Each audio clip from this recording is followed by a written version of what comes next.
तो हेलो दोस्तों, मैं हूं आपका दोस्त और होस्ट सुनील। और आप सुन रहे हैं सुनील हॉरर स्टोरी। कहानी को देखने से ज़्यादा सुनने में मज़ा आता है। आज की कहानी है चुड़ैल की। खतरनाक चुड़ैल।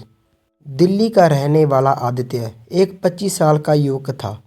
वह एक आईटी कंपनी में काम करता था और शहर की भागदौड़ से अपनी ज़िंदगी से परेशान हो चुका था। उसे सुकून की तलाश थी। एक दिन उसने फैसला किया कि वह कुछ दिन के लिए अपने नानके के गांव जाएगा, जो कि दिल्ली से कुछ 100 किलोमीटर दूर और एक हरा भरा गांव था। वह गांव का नाम था रुद्रपुर और वहां बहुत कम लोग रहते थे। चारों ओर खेत, नदी और हरियाली ही हरियाली थी। आदित्य को ये जगह बहुत पसंद थी, शहर से बहुत ही ज़्यादा पसंद थी, क्योंकि उसका बचपन ही यहीं बीता था। आदित्य निकल गया गांव पहुंचने के लिए। कुछ टाइम बाद आदित्य गांव पहुंच गया। उसका स्वागत उसकी नानी ने किया। नानी ने बड़े प्यार से कहा, आदित्य, इतने सालों बाद यहाँ आए हो, अब कुछ दिन आराम से यहीं रहो। शहर की चिंता यहाँ बिल्कुल छोड़ दो तुम। पहली रात आदित्य ने अपने पुराने घर में बिताई। रात को ठंडी हवा चल रही थी और गांव में अलग ही सन्नाटा था, जो शहर के शोर शराबे से बिल्कुल ही अलग था। सुबह हुई। आदित्य आज बहुत जल्दी उठ गया था और अपनी नानी के साथ खेतों की सैर पर निकल गया। गांव के लोग उसकी ओर देखकर मुस्कुराते और हाथ हिलाते थे। आदित्य अपने आप को बहुत ही हल्का और खुश और सुकून भरा महसूस कर रहा था। दिन भर उसने अपनी नानी के साथ समय बिताया, उसकी कहानियाँ सुनी और गांव के बाकी रिश्तेदारों से भी मुलाकात की। सब कुछ सामान्य और शांत लग रहा था। लेकिन रात होते ही गांव का माहौल थोड़ा अजीब लगने लगा। आदित्य को ऐसा लगा कि ये हो क्या रहा है, पहले तो कभी ऐसा नहीं हुआ। लेकिन उसने फिर इसे नज़रअंदाज कर दिया और सोने की कोशिश की। बाहर हवा तेज चल रही थी। अक्सर गांव में हवा चलती ही रहती है और खिड़कियों पर बार बार कुछ टकरा रहा था। ये सब मेरे दिमाग का वहम है, उसने खुद को कहा और सो गया। खिड़की के बाहर हवा का शोर धीरे धीरे तेज हो रहा था, लेकिन उसने तकिया अपने कानों पर रख लिया और गहरी नींद में जाने की कोशिश की। रात के किसी पहर आदित्य की आंख अचानक खुल गई। उसे अब कमरे में घुटन सी महसूस हो रही थी और एक अजीब सी चुप्पी जो उसके कानों में गूंज रही थी। बाहर हवा का शोर भी अचानक रुक गया, मतलब हवा भी अचानक रुक गई। वह तो अपने बिस्तर पर लेटा हुआ था, लेकिन उसे ऐसा महसूस हो रहा था कि कोई उसके कमरे के अंदर है। उसने अपने चारों ओर नज़र दौड़ाई, लेकिन कमरे में तो कुछ नज़र ही नहीं आया उसे। कमरे की हल्की चांदनी खिड़कियों से आ रही थी। वह उठने ही वाला था, लेकिन उसे खिड़की के पास किसी के धीमे धीमे चलने की आवाज़ सुनाई दी। आदित्य ने झिझकते हुए खिड़की की ओर देखा। अब उसे ऐसा लगा कि खिड़की के पास तो कोई खड़ा है, लेकिन जैसे ही उसने ध्यान से देखा, वहाँ तो कुछ नहीं था। ये बस मेरे मन का वहम है, लेकिन ये हो क्या रहा है, ऐसा तो कभी नहीं हुआ, आदित्य ने खुद को समझाया। लेकिन फिर वह खिड़की की ओर बढ़ा, लेकिन जैसे ही वह खिड़की के करीब पहुंचा, खिड़की अचानक तेजी से खुल गई। तेज हवा का झोंका कमरे में भर गया। आदित्य ने घबराते हुए खिड़की बंद की और पीछे पलटा, लेकिन तभी फिर से उसे छत पे किसी की चलने की आवाज़ सुनाई दी। आदित्य ने सोचा, ऊपर छत के कौन हो सकता है। आवाज़ लेकिन धीमी थी, लेकिन साफ साफ सुनाई दे रही थी, जैसे कोई अपने भारी कदमों से छत पर चल रहा हो। लेकिन उसका दिल तो अब तेजी से धड़कने लगा। गांव में इतनी रात कोई छत पर क्यों होगा, उसने सोचा। उसने अपनी हिम्मत जुटाई और कमरे से बाहर निकला। घर में नानी गहरी नींद में सो रही थी। उसने सीढ़ियों की ओर देखा जो छत की तरफ जाती थी। सीढ़ियों के पास अंधेरा था और वहां से आती हुई ठंडी हवा ने माहौल को बहुत ही डरावना बना दिया। आदित्य धीरे धीरे सीढ़ियों पर चलने लगा। हर कदम के साथ उसका दिल और तेजी से धड़कने लगा। वह छत के ऊपर पहुंचा तो उसे कुछ आवाज़ सुनाई दी, जैसे कोई धीमे धीमे बड़बड़ा रहा हो। ये आवाज़ बहुत ही अजीब सी थी। लेकिन छत पर जब उसने देखा तो वहाँ तो कोई नहीं था। लेकिन एक कोने में उसे मिट्टी का एक पुराना बर्तन दिखा जिसमें एक लाल कपड़ा बंधा हुआ था। यह बर्तन यहाँ कैसे आया? उसने पहले कभी ये बर्तन छत पर नहीं देखा था। जैसे ही उसने बर्तन को छूने की कोशिश की, उसे ऐसा महसूस हुआ कि कोई उसके कंधे पे हाथ रखा है। वह एकदम से पीछे पलटा, लेकिन वहाँ तो कोई नहीं था। डर के मारे वह तुरंत नीचे भागा और अपनी नानी को उठाया। उसने सारी बातें सुनाई अपनी नानी को। नानी ने एकदम घबरा कर कहा, तुम छत पर क्यों गए? वहाँ जाने से मना किया था ना। इस घर में कुछ चीज़ें ऐसी हैं जिसे छूना नहीं चाहिए, नानी ने गुस्से में कहा। लेकिन नानी, वह बर्तन क्या था और वह आवाज़ कौन निकाल रहा था? आदित्य ने पूछा। नानी ने कोई जवाब नहीं दिया, लेकिन उसकी आंखों में चिंता साफ झलक रही थी। तुम अब ज़्यादा सवाल मत करो, नानी ने कहा। लेकिन अब उसकी आवाज़ में कुछ ऐसा था जो आदित्य को बहुत बेचैन कर रहा था। उसकी आंखों में गहरा डर साफ झलक रहा था। नानी ने उसे बर्तन और छत की घटना को भूल जाने के लिए कहा, लेकिन आदित्य का मन अब और ज़्यादा सवालों में उलझ गया था। वह अपने कमरे में गया। उस रात आदित्य सोने की कोशिश कर रहा था, लेकिन उसे हर पल ऐसा लग रहा था जैसे कोई उसे देख रहा हो। कमरे में एक घुटन भरी सर्द हवा थी, जबकि बाहर का मौसम तो बहुत ही सामान्य था। आखिरकार वह गहरी नींद में ही चला गया, पर उसकी नींद शांत नहीं थी। उसने एक अजीब सा सपना देखा। सपने में वह उसी छत पर खड़ा था। चारों ओर घना अंधेरा था और उसकी सांसें बहुत ही तेज चल रही थी। तभी उसने देखा सपने में कोने में वही बर्तन रखा है और बर्तन के पास एक काली परछाई खड़ी है। वह परछाई धीरे धीरे उसकी ओर ही बढ़ रही थी। उसका ना कोई चेहरा था, ना कोई शरीर का साफ आकार था, बस एक काली और डरावनी परछाई थी। जैसे ही वह परछाई आदित्य के पास आई, उसने उसकी गर्दन पर हाथ रखा। आदित्य घबरा कर चिल्लाया, लेकिन उसकी आवाज़ नहीं निकल रही थी। आदित्य की आंखें अचानक खुल गई। उसका पूरा शरीर पसीने से भीगा हुआ था और उसकी सांसें इतनी तेज चल रही थी कि उसको लगा कि उसका दिल ही बाहर निकल आएगा अभी। कमरे में अब बहुत ही अंधेरा था और खिड़की से आती हुई ठंडी हवा उसके शरीर को सिरन कर पैदा कर रही थी। उसने घड़ी की ओर देखा। रात के ठीक 3 बजे थे, लेकिन ये समय सामान्य नहीं लग रहा था। तभी उसे एकदम से महसूस हुआ कि कमरे में वह अकेला नहीं है। उसने फिर से चारों ओर नज़र घुमाई। हर कोने में बहुत ही ज़्यादा अंधेरा था, लेकिन बिस्तरे के ठीक सामने उसे एक हल्का सा साया दिखा। ये साया धीरे धीरे बड़ा हो रहा था। उसकी धड़कनें तेज हो गईं।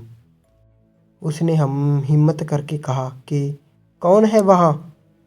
कोई जवाब नहीं आया, लेकिन साया धीरे धीरे उसके करीब आने लगा। अब वह साफ देख सकता था कि ये साया किसी इंसान के आकार का था, लेकिन उसकी आंखें अंधेरे में हल्की लाल चमक रही थी। तभी उसे फिर से किसी के फुसफुसाने की आवाज़ सुनाई दी। वह आवाज़ इतनी धीमी थी कि शायद समझ में ही नहीं आ रही थी, लेकिन वह इतनी डरावनी थी कि आदित्य का शरीर जैसे जम गया। उस फुसफुसाहट अब तेज होती गई और ऐसा लगने लगा कि जैसे वह आवाज़ उसके सिर के अंदर गूंज रही हो। डर के मारे आदित्य ने बिस्तर से उठकर बाहर भागने की कोशिश की। जैसे ही वह दरवाजे की ओर बढ़ा, दरवाज़ा अपने आप बंद हो गया। अब उसे ऐसा लग रहा था कि उसकी सांसें रुक जाएंगी। उसने तो दरवाजे को खोलने की कोशिश की। उसने दरवाजे को खोलने की कोशिश की, लेकिन जैसे ही उसने कुंडी पकड़ी, दरवाजे के दूसरी तरफ से तेजी से खरोंचने सी की आवाज़ सुनाई दी।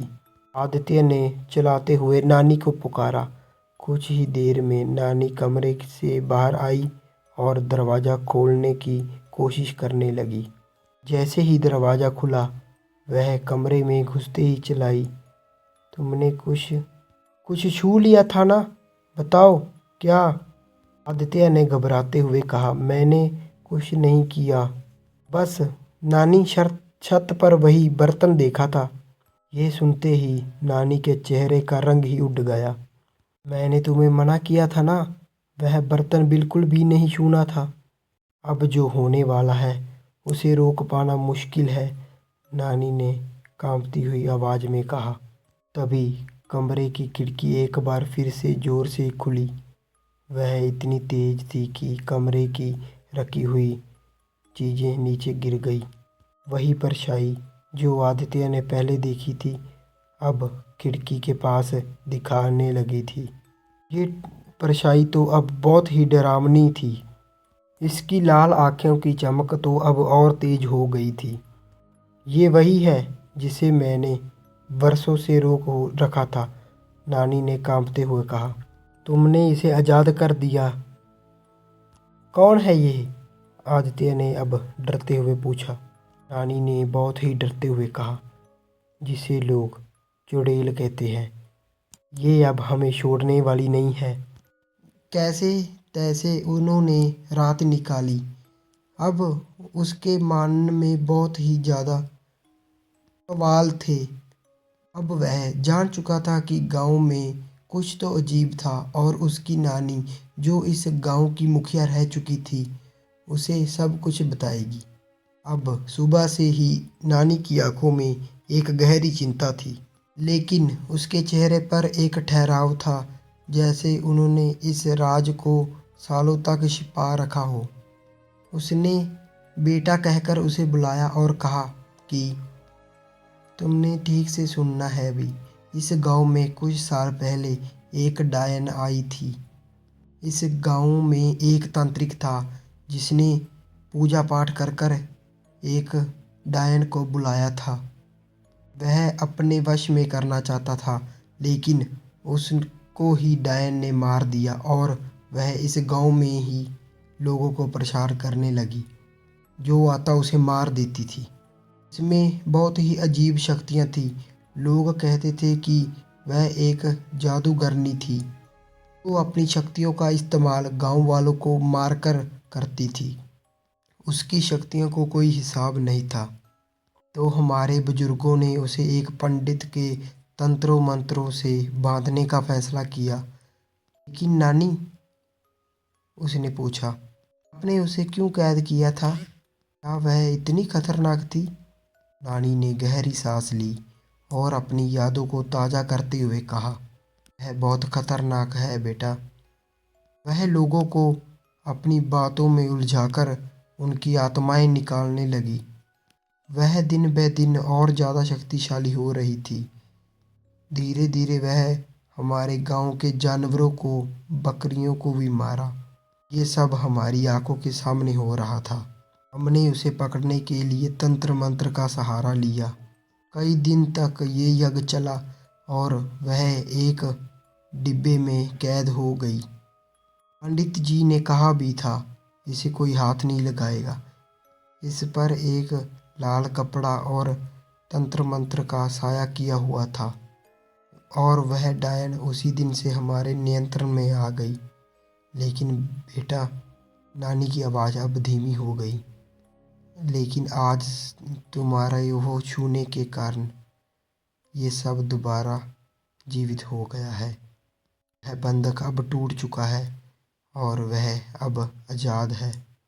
सुबह सुबह जब धीरे से गांव की ओर सूरज की किरणें पड़ी, गांव में एक आज तो अजीब सा सन्नाटा था। कुछ ही घंटों में ये सन्नाटा टूट गया जब गांव के एक दो तीन चार लोग इकट्ठा होने लगे और उनकी आंखों में डर और चिंता साफ दिखाई दे रही थी, क्योंकि उन्होंने भी उस रात उस डायन को देखा था। गांव के बुजुर्गों को सब पता था इसके बारे में। हवा में एक गहरी खामोशी थी, जैसे किसी बुरी घटना का अनुभव हो। वह अपनी नानी के पास गया और देखा कि वह बहुत परेशान थी। गांव के लोग अब इधर उधर दौड़ते हुए आ रहे थे और उनके चेहरे पर अब बहुत ज़्यादा घबराहट थी। एक बुजुर्ग महिला हाथों में कांपते हुए बोली, "वह चुड़ैल फिर से वापस आ गई है। हमारे लोग अब गायब हो रहे हैं, हमारे मुर्गे गायब हो रहे हैं, बकरियां गायब हो रही हैं और रात को एक अजीब सी आवाज़ें भी आई थीं।" दूसरे लोग भी एक एक कर कर अपने डर का इजहार कर रहे थे। हमने देखा वह अपने पुराने पेड़ के पास ही देखा, फिर अचानक वह गायब हो गई। कुछ लोग कहते हैं कि उसको रात को देखा था, सिर्फ उसकी आंखें ही चमक रही थी। युवक की नानी ने गहरी सांस ली और कहा, "बेटा, क्या ये वही डायन है जिसको हमने सालों पहले बंद किया था? वह फिर से खुल गई है। अब होगा मौतों का तांडव। अब उसकी शक्ति इतनी बढ़ चुकी है कि वह गांव के पूरे लोगों को अपनी चपेट में ले सकती है।" गांव में हड़बड़ी मच गई। लोग डर के मारे अपने घरों में बंद होने लगे और कुछ तो मंत्रों का जाप करने लगे, भगवान का नाम लेने लगे। कुछ लोग नानी के पास आए और मदद की गुहार लगाने लगे। नानी ने गांव वालों को शांत करते हुए कहा, "तुम सबको डरने की जरूरत नहीं है। ये सब उस चुड़ैल के जादू का असर है। वह हमें और भी ज़्यादा डराना चाहती है। अगर हम लोग एकजुट होकर काम करें तो हम उसे फिर से बंद कर सकते हैं। लेकिन ये काम पहले से भी कठिन होगा, ये काम बिल्कुल आसान नहीं होगा। हमें उसे की ताकत को तोड़ना नहीं बल्कि उसे समझौता करना होगा।" युवक भी अब पूरी तरह से तैयार था। उसने अपनी नानी से सुनी हुई बातें याद की और उसने ठान लिया था कि वह गांव की सुरक्षा के लिए हर कोशिश करेगा जो उसके जो उसके अंदर की शक्ति से संभव हो सके। अगली रात ही सब लोग जब उसी पेड़ के पास इकट्ठे हुए, गांव के लोग, कुछ लोग तो डरे हुए थे। गांव में एक अजीब सी चुप्पी थी। धीरे धीरे गांव में जो लोग रात भर जागकर डर के साए में जी रहे थे, अब अचानक वह बेहोश होने लगे। तो ये एक आधी घटना नजर आई, लेकिन जैसे ही समय बीता गया, एक के बाद एक लोग अपने आप ही गिरने लगे। उनका शरीर जकड़ने लगा, उनका चेहरा सूजने लगा और आंखें लाल हो गईं, जैसे कि किसी ने जादू की शक्ति से प्रभाव होता हो। वह युवक अपनी नानी के पास दौड़ा। "नानी, क्या हो रहा है? ये लोग क्यों मर रहे हैं?" उसने घबराकर पूछा। नानी ने धीमे से कहा, "वही चुड़ैल है। उसने अपने जादू से लोगों को मारना शुरू कर दिया है, जिससे वह धीरे धीरे उनकी ओर आ रहे हैं। उनकी आत्माएं उस चुड़ैल के पास जा रही थी।" नानी ने ये बताया। अब उसकी आवाज़ में डर था, लेकिन उसमें एक ठहराव भी था, जैसे उसने इस परिणाम की खुद ही कल्पना की हो। "नानी, इसका कोई उपाय नहीं है क्या?" नानी ने उसकी आंखों में गहरी नज़र डालते हुए कहा। "वह चुड़ैल इस बार इतनी शक्तिशाली हो चुकी है कि उसकी शक्तियों का मुकाबला करने के लिए एक नई रणनीति बनानी पड़ेगी।" जैसे ही नानी ने ये कहा, वह अचानक चुड़ैल सामने आई। उसका चेहरा पूरी तरह बदल चुका था। पहले तो उसका चेहरा दिख नहीं रहा था, अकेली आंखें थीं। अब उसका चेहरा बड़ा भयानक हो चुका था। उसकी आंखें अब लाल होकर जल रही थीं। उस चुड़ैल की ताकत भी बहुत बढ़ चुकी थी। अब उसकी ताकत पूरी तरह गांव पर हावी हो चुकी थी। वो अपनी नानी के पास ही खड़ा था। उसके सामने वही डरावनी शक्ल वाली चुड़ैल खड़ी थी। चुड़ैल की आंखें जल रही थीं और उसने युवक को पकड़ने की कोशिश की। नानी ने गहरी सांस ली और कहा, अब समय आ गया है। तू कुछ भी कर सकती हूँ। मुझे इसे फिर से बंद करना होगा, चाहे मुझे अपनी जान क्यों न देनी पड़े। नहीं, आप क्या कर रही हो? नानी ने अपनी आखिरी ताकत जुटाई और चुड़ैल को अपने बंधन में लपेटने का प्रयास किया। लेकिन चुड़ैल ने झटकते हुए नानी के पास आकर अपने हाथों से उसका दिल बाहर निकाल लिया और नानी को ख़त्म कर दिया। एक कटी हुई चीख के साथ नानी गिर गई और उसका शरीर बेजान हो गया। की आत्मा अब बाहर निकल चुकी थी। युवक के दिल में दर्द और गुस्से की लहर दौड़ गई, लेकिन उसने महसूस किया कि उसको नानी के बदलाव का मतलब समझ आ गया था। उसकी नानी ने जान देकर गांव की रक्षा की थी। जैसे ही नानी की जान निकली, गांव वालों ने उस पेड़ को आग लगा दी।